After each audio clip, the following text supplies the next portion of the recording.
Hali ya vyanzo vya maji mwanzoni ilikuwa ni ngumu. Tulikuwa tunaenda kuchota maji mbali sana.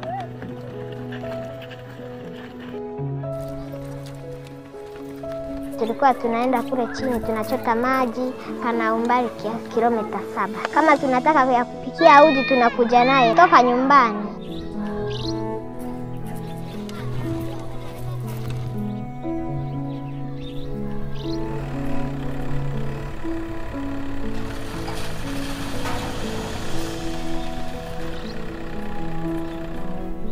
Kwa muda mfupi mpaka sasa hivi tumefikia wanafunzi zaidi ya 1000.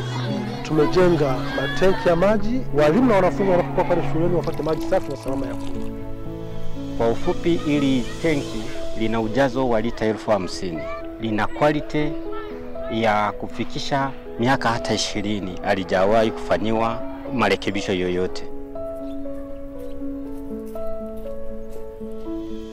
Wazo la ubunifu ambalo sisi tumekuja nalo, tumeanza kwa kujenga matenki ya maji yanayovuna maji ya mvua kutokea kwenye mapaa ya mabati ya shuleni.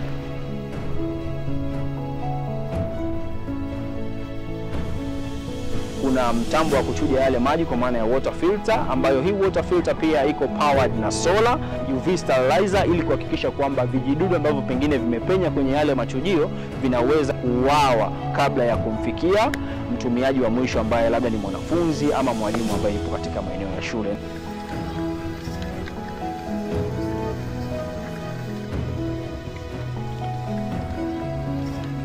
Tulikuwa tupati vizuri maji ya kunywa, tulikuwa tunakunywa maji ya huko ziwani.